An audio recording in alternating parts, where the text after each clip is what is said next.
A blessed Sabbath day, everyone, and welcome to the Revival Faith Ministries. This is Pastor Rex Frank, and I hope and pray that all of you guys are doing excellent with the help and with the guidance of Almighty Father Yahweh. Friends, let me take this opportunity to thank all our brethren who are here today and spending time with us, and also sa lahat po ng mga nanunood through our online broadcast. Maraming pong salamat po sa inyong lahat. We are all excited sa araw pong ito dahil muli po tayong pinagkalooban ng ating Amang Yahweh ng panibagong buhay, panibagong kalakasan upang tayong lahat ay makapagbigay po ng kapurihan at karangalan sa Kanya sa araw ng Sabat na ito. Can everyone say hallelujah? Hallelujah! Dawa po mga kapatid ang gagawin po nating pag-aaral ng kanyang mga salita sa araw na ito ay magbigay po ng inspirasyon at maging daan upang mapabuti po ang ating buhay at lalo na, most especially, ang ating pong buhay espiritual. So kung nasan man kayo ngayon, nanunood ng ating Sabbath service, we hope and pray that this message will be an instrument of blessings sa inyo pong lahat. I would like to encourage everyone to share this message sa inyo pong mga mahal sa buhay, sa inyo pong mga kakilala, and together, let's be an instrument of blessings sa iba pong mga tao. Hallelujah! So today mga kapatid, ang ating pong opening Bible passage will be coming from the book of 2 Peter, chapter 1, verse 10 to 11. At ito po ay sulat ni Apostol Pedro sa mga mananampalataya. At ito po ay nagbibigay ng gabay kung paano makapasok doon sa kaharian ng ating Amang Yahweh. So let's go ahead and read 2 Peter chapter 1, verse 10 to 11. At babasahin po natin ito sa Tagalog. At ganito po ang nakasulat. Basahin po natin. Kaya nga mga kapatid, lalo kayong maging masigasig upang matiyak ninyo na kayo ay tinawag at pinili ni Yahweh. Kung gagawin ninyo ito, hindi kayo matitisod. Sa ganitong paraan, kayo'y malugod na papapasukin sa walang hanggang kaharian ni Yahweh at tagapagligtas na si Yeshua Mesias. Basahin naman po natin ito mga kapatid sa English. At ganito po ang pagkakasabi, My brothers and sisters, Yahweh called you and chose you to be His. Do your best to live in a way that shows you really are Yahweh's called and chosen people. If you do all this, you will never fall, and you will be given a very great welcome into the kingdom of Yahweh and Savior Yahshua Messiah. A kingdom that never ends. Can everyone say hallelujah? Hallelujah. Friends, join me as we humble ourselves and pray to Almighty Father Yahweh as we receive His word today. Manalangin po tayo. Amang Yahweh na makapangyarihan sa lahat. Ama, marami pong salamat sa inyong kabutihan. Marami pong salamat, Amang Yahweh, sa inyong pagmamahal sa inyong mga anak. Salamat, Amang Yahweh, sa pagkakataong nagkatipon-tipon kami sa lugar na ito upang makapagbigay ng kapurihan, ng karangalan, at pasasalamat sa inyong banal at makapangyarihang pangalan. Ama, dumudulog kami sa inyong banal na harapan at humihingi ng gabay sa aming pong pag-aaral ng inyong mga salita. Tumanim nawa ang mga salitang ito sa aming mga puso't isipan at magamit namin sa aming pang-araw-araw na buhay. Amang Yahweh, punuin po ninyo kami ng inyong presensya. Punuin niyo po kami, Amang Yahweh, ng inyong banal na Espiritu upang ang lahat ng aming pong gagawin, lahat ng aming pong iisipin at sasalitain ay manggagaling lamang sa inyo at hindi po galing sa amin. Ama, tulungan po ninyo ang inyong lingkod na maihayag ko ng tama, na maayos ang inyong mga salita na wala pong pagkakamali. Amang Yahweh, muli kami nagpapasalamat sa lahat ng inyong pagpapala at muli naming ibinabalik ang kapurihan at karangalan sa inyong banal at makapangyarihang pangalan. At ang lahat ng ito, Ama, ay aming pong hinihiling sa walang ibang pangalan ng inyong anak at aming tagapagligtas, Yahshua Messiah. Hallelujah! Everyone say hallelujah! Hallelujah! Friends, our message today is entitled, Is your heart set on Yahweh's kingdom? Is your heart set on Yahweh's kingdom? Mga kapatid, mga kaibigan, sa araw pong ito, ang ating pong pag-uusapan ay isang mahalagang katanungan na dapat po nating tinatanong sa ating mga sarili bilang mga mananampalataya. Napakagandang malaman, mga kapatid, kung nakatuon po ba ang ating puso sa kaharian ng ating Amang Yahweh. Because our response to this question will shape whether our daily actions are in alignment with the words of our Almighty Father Yahweh. Friends, by asking this important question sa ating pong buhay, mga kapatid, it will make us realize and assess ang ating pong mga sarili kung ano po ba talaga ang tunay na kalagayan o ng estado ng ating spiritual na relasyon sa ating Amang Yahweh. And I'm sure many of us, my friends, have come across the phrase, I've set my heart on. Alam ko, mga kapatid, iba sa atin ay napakinggan na po ito, yung I've set my heart on. May mga nagsasabi naman, my heart is already set. Sino-sino po ba dito ang nakarinig na nito? Alam niyo, mga kapatid, when someone says this phrase, it signifies that they have made a firm decision about something na kailangan nilang gawin. Tama po ba? Yung taong nagsasabi nito is already fixed his mind, buo na yung kanyang pag-iisip, fixed na yung kanyang emotions, fixed na yung kanyang commitment na gagawin niya ang mga actions, ang mga choices and decisions na nakaayon po doon sa kanyang nais makamtan. Friends, this is the same thing that we must do sa ating pong paghahangad na makasama at makapasok sa kaharian ng ating Amang Yahweh. We must make a decision, we must have a commitment, and we must fix our minds and fit our actions and choices sa mga salita po ng ating Amang Yahweh. Look at this, my friends. As believers, hindi nga lang tayo mga believers Tayo po, mga kapatid, ay mga anak ng ating Amang Yahweh. Dapat po kinakailangan ang ating ultimate goal is to receive eternal life and our hope of entering the kingdom of Yahweh. Tama po ba? We must set our hearts, we must fix our minds sa hangaring po, mga kapatid, na makasama at makapasok sa kaharian ng ating Ama. Dahil ito po, mga kapatid, ang hangarin ng ating Amang Yahweh para sa ating lahat, sa kanyang mga anak, yung maligtas po tayo at makasama saan? Doon po sa kanyang kaharian. Ganito po ang nakasulat sa 1 Timothy chapter 2, verse 3 to 4. Basahin po natin yan. Ang sabi, mabuti ito at nakalulugod kay Yahweh na ating tagapagligtas. Nais niyang maligtas ang lahat ng tao at malaman ang katotohanan. Nakita niyo, mga kapatid? Ano po ang sabi ng ating Amang Yahweh para sa kanyang mga anak? Yung makaalam ng katotohanan at makasama sa maliligtas. Can everyone say hallelujah? Hallelujah. So let me ask everyone right now, mga kapatid, mga kaibigan. Ganun din po yung mga nanonood ngayon.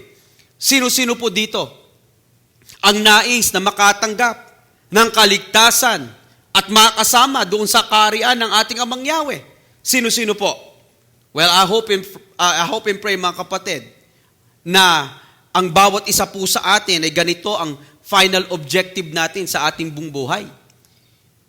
Nawa, mga kapatid, ang bawat mananampalataya at mga anak ng ating Amang Yahweh ay ito ang ninanais na makamtan sa kanila pong buhay. To receive the gift of eternal life and to enter the kingdom of Yahweh. However, mga kapatid, kahit na ganito ang nais ng ating Amang Yahweh sa bawat isa sa atin o sa bawat tao, may ibang mga tao ang hindi po ganito ang nais nilang mangyari sa kanilang buhay. Yan po ang nakakalungkot. For some reason, mga kapatid, mga kaibigan, may mga tao ang nais ay ang masunod yung kanilang kagustuhan lamang at hindi yung direksyon na papunta sa ating Amang Yahweh. May ibang mga tao, mga kapatid, mga kaibigan, ay hindi naniniwala sa ating Amang Yahweh. O kaya naman, meron pong alinlangan sa kaharian ng ating Amang Yahweh. May mga nagsasabi na wala daw katotohanan at katang-isip lamang yung kaharian ng ating Amang Yahweh, kaya hindi po sila naniniwala. Alam po ba ninyo, mga kapatid, mga kaibigan, hindi po tahimik ang banal na aklat. Hindi po tahimik, mga kapatid, ang salita ng ating Amang Yahweh. Hindi po tahimik ang Biblia sa mga taong ganito. Na ang paniniwala o na sinasabi nila na hindi daw totoo yung kaharian ng ating Amang Yahweh. Dahil po mismo ang banal na aklat, sinagot ang ganitong mga kaisipan. Basahin po natin, mga kapatid. Psalm 14 verse 1. Anong pong pagkakasabi? Wala namang Elohim. Ang sabi ng hangal sa kanyang sarili. Anong sabi po ng mga hangal sa kanyang sarili? Wala namang Elohim. Ang sabi ng hangal sa kanyang sarili. Silang lahat ay masasama. Kakilakilabot ang kanilang mga gawa. Walang gumagawa ng mabuti. Wala nga, wala. Friends, the Bible is very clear, mga kapatid, kung ano po ang mga nasa isip at mga gawain ng mga taong ganito ang sinasabi. Ano ang sabi ng Biblia, mga kapatid? Kakilakilabot daw ang mga kanilang mga gawa. Yung mga nagsasabi, mga kapatid, na hindi daw totoo na may Elohim, ang sabi ng Biblia, kakilakilabot ang kanilang mga gawa. Wala silang ginagawang mabuti. Friends, I just hope and pray that after this message, yung mga tao po na may mga doubts, meron pong mga alinlangan sa ating Amang Yahweh, may mga alinlangan tungkol sa kaharian ng ating Amang Yahweh, nawa po ay maliwanagan, matutong sumunod sa kanyang mga kautusan, hanggat hindi pa huli ang lahat. Dahil, mga kapatid, mga kaibigan, darating po ang oras. Dahil po, mga kapatid, darating po ang panahon na magiging huli na ang lahat at hindi na makapagsisisi pa yung mga tao sa kanilang mga nagawang pagkakasala. Ano po ang sabi sa Isaiah 55, verse 6 to 7? Basahin po natin yan. Ang sabi, so you should look for Yahweh before it is too late. Ano sabi po, mga kapatid? So you should look for Yahweh before it's too late. You should call to Him now while He is near. Friends, habang hindi pa huli ang lahat, habang meron pang panahon, habang meron pa pong oras upang magsisi at magbalik loob sa ating Amang Yahweh, seek Yahweh with all your heart and with all your mind and turn away from sinning right now. I pray, mga kapatid, for everyone to know that the kingdom of Almighty Father Yahweh is true. The kingdom of Yahweh is real. Totoo po, mga kapatid, ang kaharian ng ating Amang Yahweh. This is not an imagination. This is not a fiction. Look at this, my friends. When we open the pages of the Bible or the Scripture, we will discover the profound reality of Yahweh's kingdom. Hindi po ito gawa-gawa lamang, mga kapatid. Hindi po ito isang katang-isip lamang. Dahil mababasa po natin ito from the Old Testament to the New Testament. Pinag-uusapan na po ang kaharian ng ating Amang Yahweh. Alam niyo, mga kapatid, kung titignan natin ang Old Testament during the time of Daniel, ay naisulat na rin po ang tungkol sa kaharian ng ating Amang Yahweh. Ganito po ang sabi sa Daniel chapter 6, verse 26. Ganito po ang pagkakasabi, I am making a new law. This law is for people in every part of my kingdom. All of you must fear and respect the Elohim of Daniel. Daniel's Elohim is the living Elohim. He lives forever. His kingdom, napakinggan po ninyo. Ano sabi? His kingdom will never be destroyed. His rule will never end. Ano po ang proclamation ni King Darius sa kanyang nasasakupan nang makita niya ang kapangyarihan po ng ating Amang Yahweh? Sabi niya, Daniel's Elohim is the living Elohim.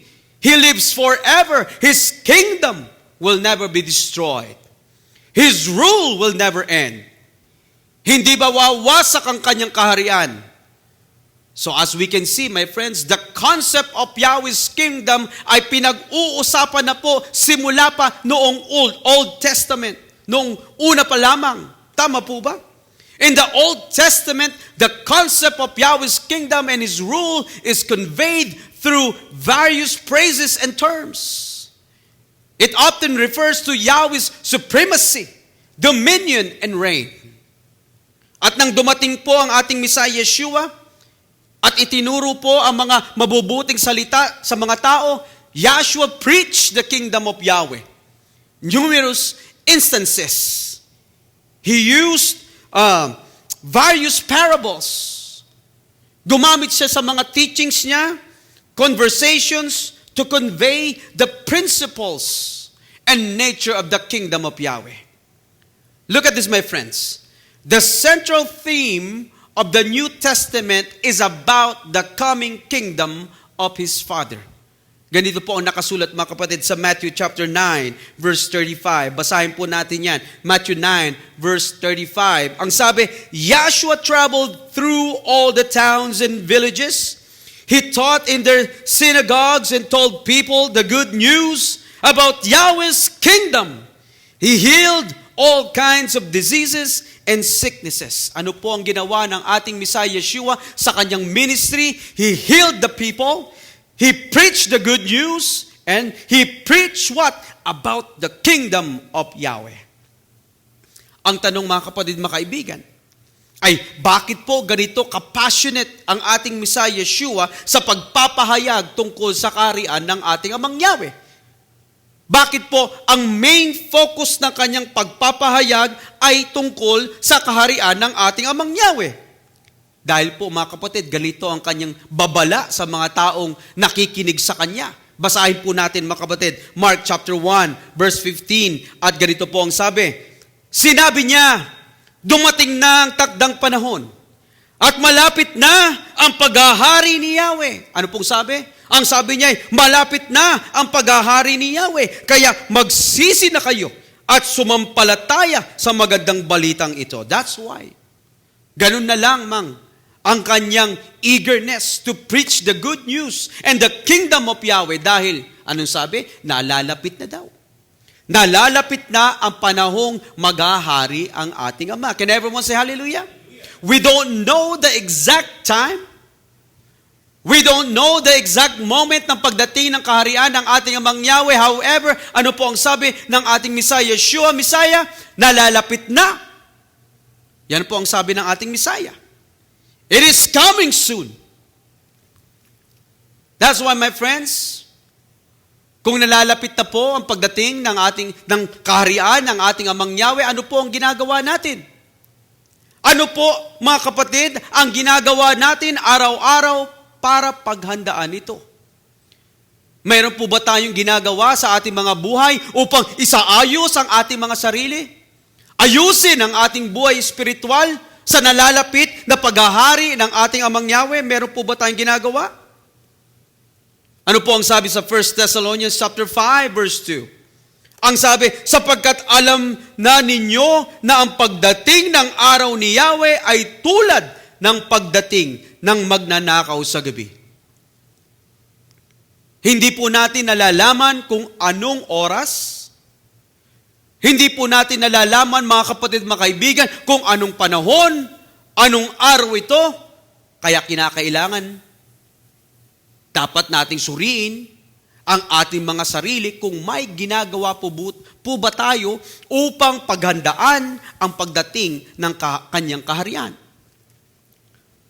Alam niyo, mga kapatid, naitanong na po ba natin sa ating sarili kung dumating man ngayon ang kaharian ng ating Amang Yahweh, makakasama po ba tayo sa mga maliligtas? Makakapasok po ba tayo sa kanyang kaharian kung dumating man ang kanyang kaharian ngayon? You know what, my friends? Unfortunately, maraming mga tao ang hindi po iniisip or hindi tinatanong ito sa kanilang mga sarili. Many people nowadays are so busy doing their personal things without thinking kung ano ang mangyayari sa kanila pagdating ng kaharian ng ating Amang Yahweh. And look at this, my friends. At tandaan po natin ito. Hindi po ibig sabihin na tayo po ay nakakakilala at tumatawag sa ating Amang Yahweh, tumatawag sa pangalan ng ating Messiah Yeshua, ay nakakasigurado na tayo po'y maliligtas. Dahil po, mga kapatid, maraming mga tao ngayon ang nakakakilala.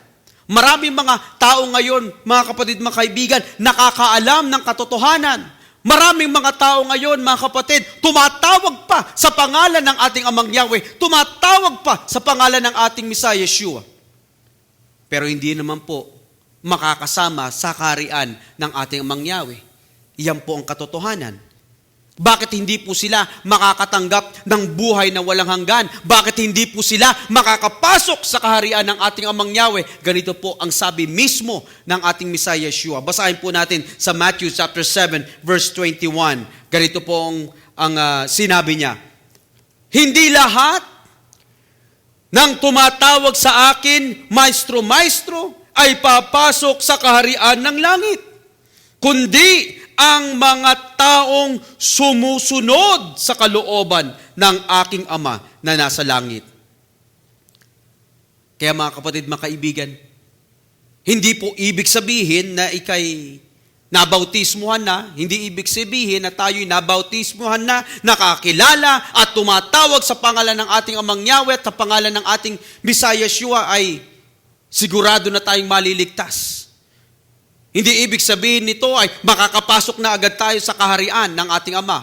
Dahil mismo ang sabi ng ating Messiah Yeshua, di ba? Siya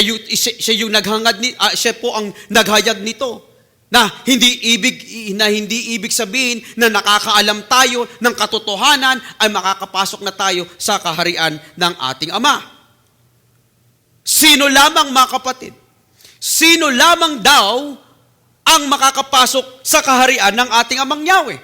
Ano ang sabi ng ating Messiah Yeshua? Sabi niya, kundi ang mga taong sumusunod sa kalooban ng aking Ama na nasa langit. Yun lang namang daw po ang papasok. Basahin po natin yan sa English, mga kapatid. Ang sabi, not everyone who calls me their master will get into the kingdom of heaven, only the ones who obey the Father in heaven will get in. Yun lamang daw po, mga kapatid. Ano sabi, mga kapatid? Only the ones who obey my Father in heaven will get in. Can everyone say hallelujah? Yun lamang po makakapasok sa kaharian ng ating Ama. Ang nakakalungkot, mga kapatid, maraming mga tao sa ating kapanahunan ngayon nakakakilala sa ating Amang Yahweh at sa ating Messiah Yeshua. Maraming mga tao, mga kapatid, nalalaman nila ang katotohanan, nabautismuhan pa, subalit hindi naman sumusunod sa mga naririnig na aral at salita ng ating Amang Yahweh. Kaya ang sabi ni Yeshua Messiah sa kanila, kahit tumawag pa kayo sa aking pangalan, hindi ko kayo kilala. Yan po ang sabi ng ating Messiah Yeshua. Friends, the reality that the people who loves, listens, and obey what Yahweh says will only inherit the kingdom. His kingdom. Yan po ang katotohanan. Yung mga nagmamahal sa Kanya, yung nakikinig sa Kanya, at yung sumusunod sa Kanya. Sila yung magmamana ng kaharian ng ating Amang Yahweh. Kaya kailangan wag po nating pabayaan, mga kapatid, ang ating pananampalataya. Kaya nga, mga kapatid, ang aking panalangin sa bawat isa ay wag po tayong maging negligent, wag tayong maging pabaya sa ating spiritual na buhay.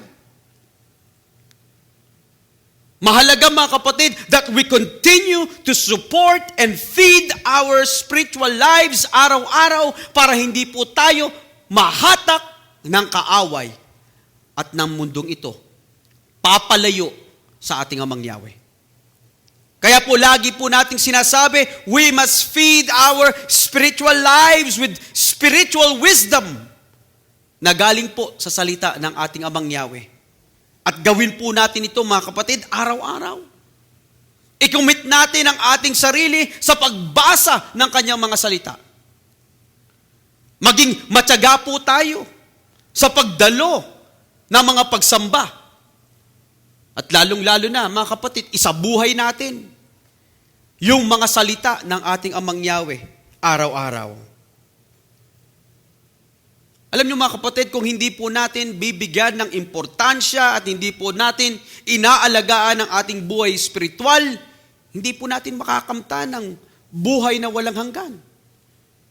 Kapag pinapabayaan po natin mga kapatid ang ating buhay spiritual, hindi po tayo makakapasok sa kaharian ng ating Amang Yahweh. Yan ang katotohanan. And that's why I encourage everyone today to prioritize and take care of your spiritual lives so we can inherit the kingdom of Yahweh. Ganito po ang sabi sa 1 Corinthians chapter 15, verse 50. Basahin po natin yan mga kapatid. I tell you this, brothers and sisters, our bodies of flesh and blood cannot have a part in Yahweh's kingdom. Something that will ruin cannot have a part in something that never ruins. Look at this, my friends. Our physical body, itong physical nating katawang ito, with flesh and with blood, ang sabi, hindi po ito maaaring makapasok sa kaharian ng ating Amang Yahweh. Dahil itong physical na katawan nating ito, itong lupang pangkatawan nating ito, nasisira po ito mga kapatid. Nabubulok ito. Alam po ba ninyo mga kapatid at mga kaibigan, yung hindi po nabubulok na nais ng ating Amang Yahweh, alam po ba ninyo kung ano yung nais niya? Ito yung hindi nabubulok. Walang iba kundi yung ating spiritual na buhay. Kapag tunay tayong may spiritual na relasyon sa ating Amang Yahweh, hindi po yan nabubulok. Hindi po yan nasisira. Kung bibigyan po natin ng oras, kung bibigyan po natin ng panahon. Hallelujah! Kaya, kung ang pinagkakaabalahan ng mga tao lamang araw-araw sa kanilang buhay ay yung pang-pisikal na pangangailangan nila, hindi po iyan makakatulong, mga kapatid, sa pagkamit ng buhay na walang hanggan. At hindi po iyan makakatulong sa pagpasok sa kaharian ng ating Amang Yahweh. Kung busy ang mga tao, mga kapatid, doon sa mga pansarili lamang nilang pangangailangan, yung pangangailangan lamang ng kanilang panlupang katawan, ang kanilang ipinofocus sa kanilang buhay, hindi po yan makakatulong sa pagkamit ng buhay na walang hanggan. Hindi po yan makakatulong sa pagpasok doon sa kaharian ng ating Amang Yahweh. Friends, nalalaman po ba natin that human beings are composed of three main aspects. Meron pong tatlong bahagi ang kabuuan ng isang tao. And even Apostle Paul knew about these three divisions of human beings. Sino po nakakaalam dito ng three divisions of human beings na sinabi po ni Apostle Paul? Basahin nga natin. Let's read 1 Thessalonians chapter 5 verse 23. Ang sabing ganyan, para malaman natin yung three divisions of human beings. Kasabi, I pray that Yahweh, who gives peace, will make you completely holy, and may your spirit, soul, and body be kept healthy and faultless until our Messiah Yeshua returns. Ano po ang sabi ni Apostol Pablo? Tungkol sa tatlong bahaging ito upang mabuo ang pagkatao. Ang sabi niya, at naway mapanatili niyang walang kapintasan itong mga division na ito. Ano ito mga kapatid? What are these three dimensions of human beings? Ang sabi, ito yung spirit, yung soul, at saka yung body. Spirit, soul, and body. Friends, the spirit is considered the highest aspect Spirit, ulitin ko mga kapatid, the Spirit is considered the highest aspect sa tatlong ito. Dahil ito po yung relationship natin sa ating Amang Yahweh. Ito po yung lumilikha ng communication natin. Lumilikha ito mga kapatid ng spiritual na relasyon natin sa ating Amang Yahweh. Yan po yung Spirit. Now when we talk about the second most important aspect of human beings, which is our soul, o yung kaluluwa, this refers to where our thoughts, our decisions, or our feelings and emotions come from. Kapag tayo po, yung sa ating pag-iisip, sa ating decision makings, yung mga feelings natin, yung emotions natin, dito po nanggagaling sa ating soul. Now, the third aspect of human beings, mga kapatid, ay ito yung body, o ito yung katawan. Ito yung pangatlo, yung katawan po natin. Because our body is the physical, tangible, material aspect of a person. It is the physical vessel through which the spirit and soul interact with the world. Yan po yung tatlong division ng human beings. Ano po yun? Spirit, soul, and what? Body.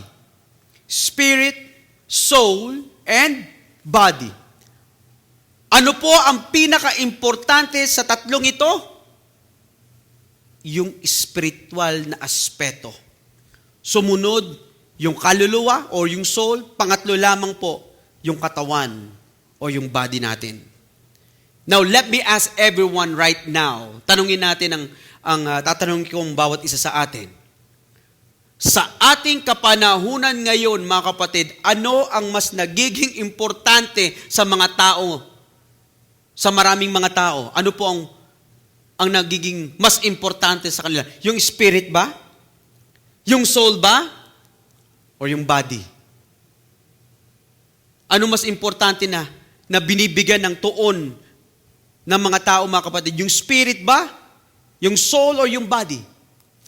It is unfortunate, my friends, that mas binibigyan po ng mga tao ngayon ng importansya yung kanilang body o yung kanilang physical na pangangailangan o yung pangangailangan ng kanilang katawan. Yan po. And sadly, my friends, yung pang-spiritual na aspeto, which is the most important dimension, yung po ang pinaka-importante sa lahat. Sa tatlo, yung spiritual, hindi po napapansin. Hindi po nabibigyan ng oras. Hindi po nabibigyan ng panahon. Friends, there is a reason kung bakit yung spiritual aspect ang inunang sinabi ni Apostle Paul.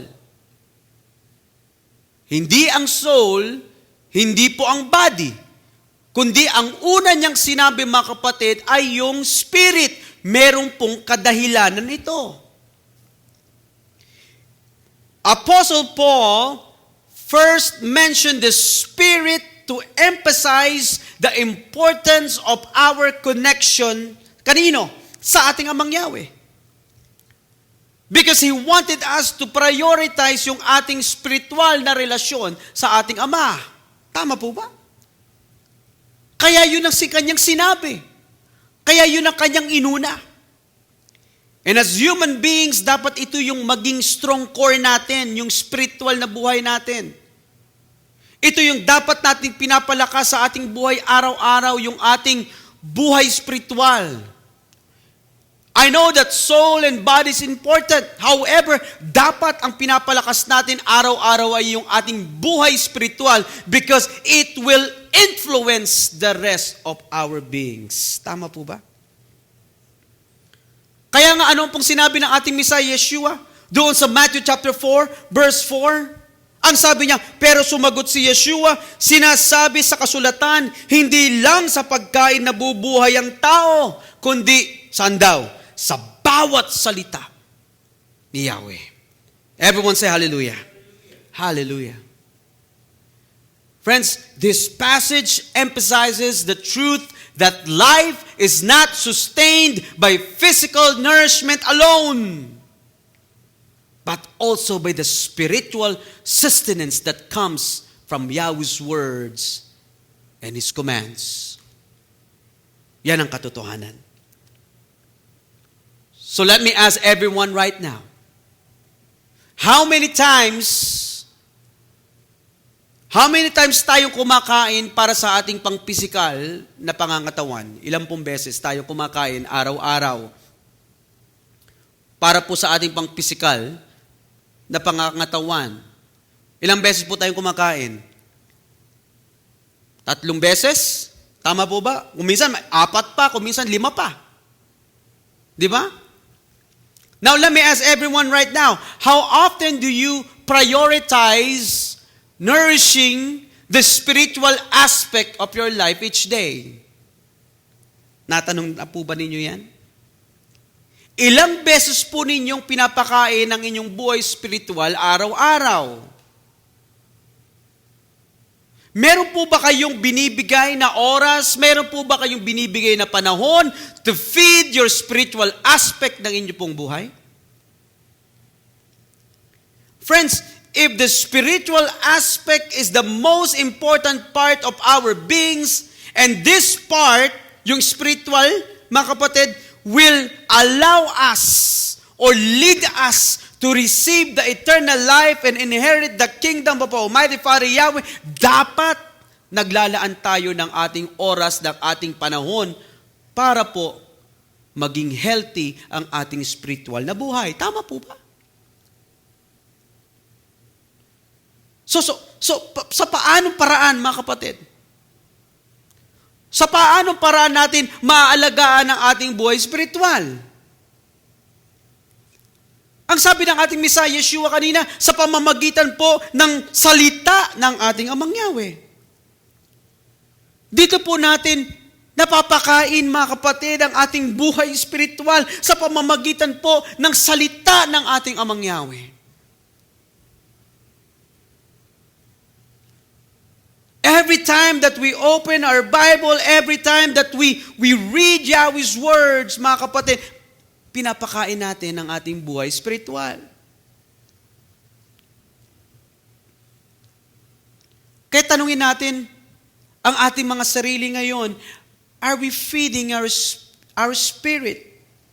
Are we feeding our spirit with Yahweh's word every day? Friends, kung ultimate goal po natin ay makamit ang buhay na walang hanggan at tayo po, mga kapatid, ay makapasok doon sa kaharian ng ating Amang Yahweh, then we must continue to nourish or feed our spiritual lives with Yahweh's words every day. Can everyone say hallelujah? Hallelujah. Dapat nakakitaan po tayo ng pagsunod sa mga salita ng ating Amang Yahweh. Dapat meron pong pagbabago na nangyayari sa ating buhay. Kailangan nakikita yung bunga ng banal na Espiritu sa ating buhay. Nakikita yung obedience o yung pagsunod natin sa kanyang mga salita araw-araw. Look at this, my friends. Look at this. Kung magmula pa ng nabautismohan ka, at hanggang ngayon, ay walang nakikitang magandang pagbabago sa iyong buhay, at nahihirapan ka pa rin na sumunod sa mga salita ng ating Amang Yahweh, then you must ask yourself, kung ano po ang ginagawa mo sa espiritong ipinagkaloob sa iyo ng ating Amang Yahweh. Ask yourself today, kung walang nakikitang pagbabago sa iyong buhay, magmula nang nabautismohan ka hanggang ngayon, wala pa ring bunga, ano po ang ginagawa mo sa banal na espiritong iniregalo sa iyo ng ating Ama? take a moment to reflect on this. Alam niyo mga kapatid, kahit na sagana tayo, sagana ka sa pang-pisikal na aspeto ng iyong buhay, ngunit kung nileneglect mo naman o nire-reject mo ang spiritual na aspeto ng iyong buhay, hindi po magiging maganda ang kabuuan ng pagkatao mo. Tandaan mo yan, mga kapatid. Tandaan po natin yan. Bakit po natin nasabi yan? Because your thoughts, our decisions, or our decision-making, our feelings, and our emotions will greatly affected in a negative way kapag hindi po natin binibigyan ng oras o ng panahon yung buhay spiritual natin. Ano po ang sabi sa Romans chapter 8, verse 5 to 6? Ang sabi, people who live following their sinful selves think only about what they want. But those who live following the Spirit are thinking about what the Spirit wants them to do. If your thinking is controlled by your sinful self, there is spiritual death. But if your thinking is controlled by the Spirit, there is life and peace. Can everyone say hallelujah? There is life and peace. Kapag nakatuon lamang tayo, mga kapatid, kapag nakafocus lamang tayo sa pangangailangan ng ating panglupang pangangatawan, it will only lead us to sinning.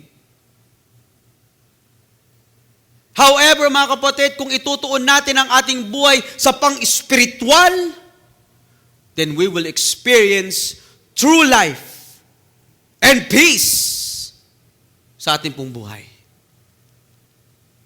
When we feed our spirit with spiritual wisdom coming from Yahweh's word, then we will find true wisdom.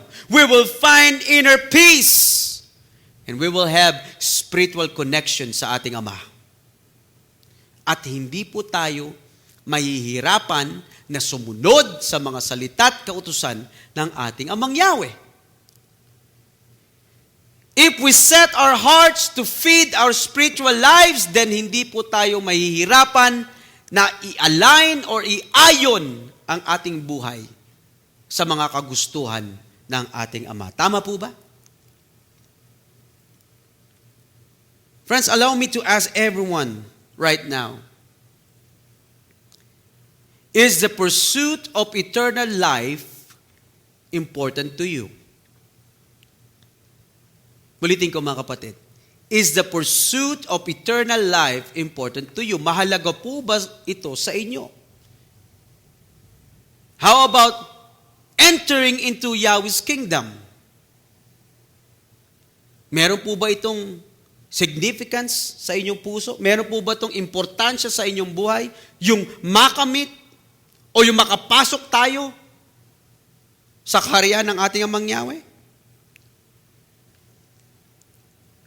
Friends, I hope and pray na bilang pong mga anak ng ating Amang Yahweh, iniisip po natin ito araw-araw.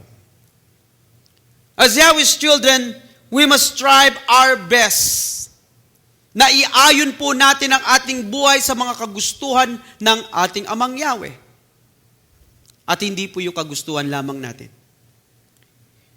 Because it is very clear na sa sinabi po ni Apostol Pedro, doon po sa ating binasa sa opening Bible passage natin kanina, doon po sa 2 Peter chapter 1, na kung tayo po ay magiging masigasig sa ating pagsunod sa ating Amang Yahweh, at kung gagawin natin ang buo nating makakaya na mamuhay ayon sa kanyang mga salita at kautusan, then makakatiyak tayo na papapasukin daw tayo, mga kapatid, sa kaharian ng ating Amang Yahweh. Friends, wag po nating kalimutan na tayo po ay pinili. Wag po nating kalimutan that we are chosen to be part of Yahweh's family.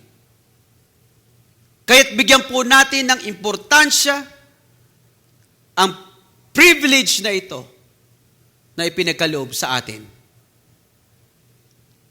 Ano po ang sabi ni Apostol Pedro? We must do our best. Gawin natin yung ating buong makakaya na makasunod sa salita ng ating Amang Yahweh. Makasunod sa mga kautusan ng ating Ama. Ibigay natin sa ating Amang Yahweh yung pinakamainam nating paglilingkod, mga kapatid, mga kaibigan. Kung siya nga, mga kapatid, inilaan niya ang kanyang bugtong na anak na ating Messiah Yeshua upang mabigyan tayo ng pagkakataong magkaroon ng buhay ng walang hanggan.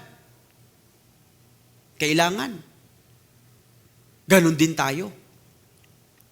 Kailangan enthusiastic din tayo na makapaglingkod, makasunod sa kanyang mga salita at kautusan. Eager tayong makareceive ng buhay na walang hanggan. Eager tayo na makasama sa kaharian ng ating Ama. Dapat yan ay nakikita ng ating Amang Yahweh sa atin araw-araw. Sabi po sa John chapter 3 verse 16, sabi ganyan, sapagkat ganito ang pag-ibig ni Yahweh sa mga tao sa sanlibutan, ibinigay niya ang kanyang bugtong na anak upang ang sino mang sumampalataya sa kanya ay hindi mapahamak, kundi magkaroon ng buhay na walang hanggan. Our Almighty Father Yahweh gave His only begotten Son for all of us at dahil sa ating mga kasalanan ay nakaranas ang ating Messiah Yeshua ng sakit at hirap para lamang mailapit tayong lahat sa kanyang Ama. Mabigyan tayo ng pagkakataong maligtas. Mabigyan tayo ng pagkakataon na makapasok doon sa kaharian ng kanyang Ama.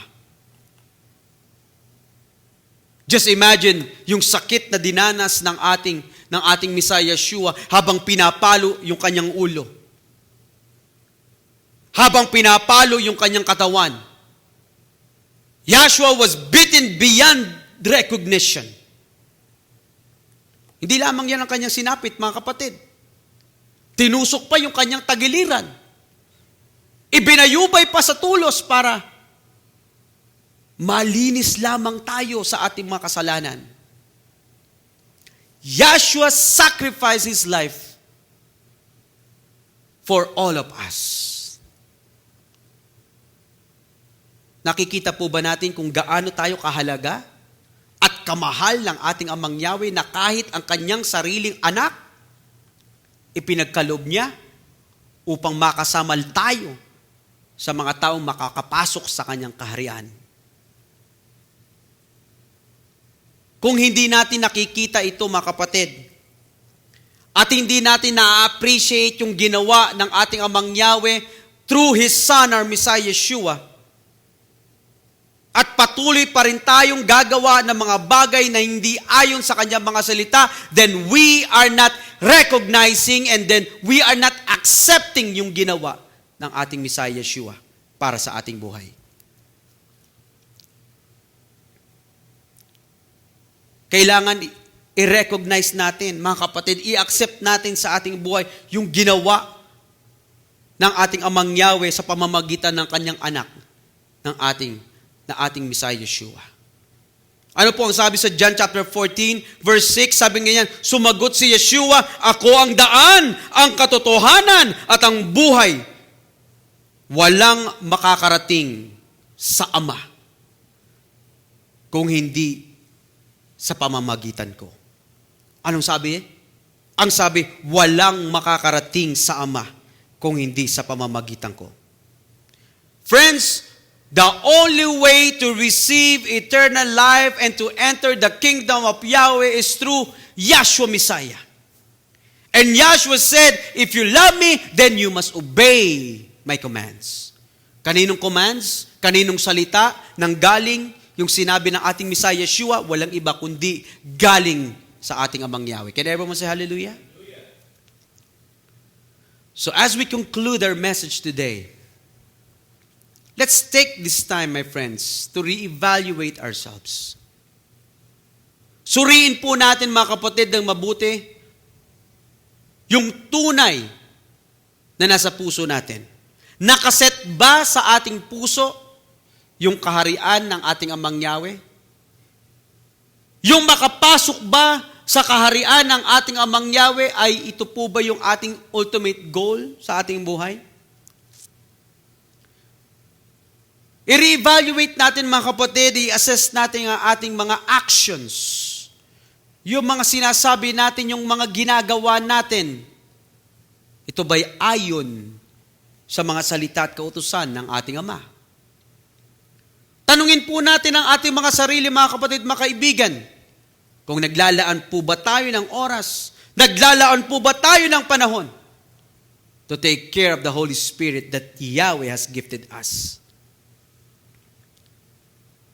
Friends, if our final objective is to have eternal life and enter the kingdom of our Almighty Father Yahweh, then we must align our hearts with what our Almighty Father Yahweh requires from us. Hallelujah. As a closing passage, mga kapatid, let's turn our Bible in Matthew chapter 25, verse 34. At ganito pong pagkakasabi. Then the king will say to those on his right, My Father has blessed you. Come and receive the kingdom that was prepared for you before the world was created. Can everyone say hallelujah? Hallelujah. The invitation to enter Yahweh's kingdom has been extended to each and every one of us, my friends. Now, it is up to us to prepare ourselves. Kung nais nating makatanggap ng buhay ng walang hanggan, kung nais nating makapasok sa kaharian ng ating Amang Yahweh, then we must do our best to live our lives according to the will of Almighty Father Yahweh. Hallelujah! Friends, I hope and pray na marami po tayong natutunan sa aral na ating pong napakinggan sa araw na ito. So may nyo nawa ang kapayapaan ng pag-ibig at pananampalataya na nagmumula sa ating Amang Yahweh at sa ating Messiah Yeshua. Pagpalain nawa ng ating Messiah Yeshua ang lahat ng nagmamahal sa Kanya ng tapat. Hallelujah! Tumayo po tayong lahat at tayo po'y manalangin. Heavenly Father Yahweh, Father Yahweh, with humility and thankfulness, Father, we stand before your presence. We are very grateful for giving us this blessing to hear your powerful and amazing words. May these teachings take hold in our hearts and in our minds, guiding and changing us for the better. Father Yahweh, empower us each day with a conscious commitment to live according to your will. Let our actions, let our thoughts, let our words be a reflection of your love and mercy. Give us the strength, Father Yahweh, to overcome the challenges that may distract us from following your ways and focusing on your kingdom. Father Yahweh, we submit our lives to you. And may our hearts be firmly set on your kingdom. Father Yahweh, we thank you once again for all your blessings. And we bring back all the glory and praise to your wonderful and powerful name. And we ask all these things through your Son's name, our Savior, Yahshua Messiah. Hallelujah, hallelujah. Taas po natin ang ating mga kamay and let's receive the blessings from Almighty Father Yahweh. Yabareka ka Yahweh viyishmereka, Yair Yahweh panabileka vikurika, Yesa Yahweh panabileka, Bisem leka shalom. May Yahweh bless you and keep you. May Yahweh make shine His face on you and be gracious to you. May Yahweh lift up His face unto you and give you peace. May Almighty Father Yahweh bless us all. Hallelujah.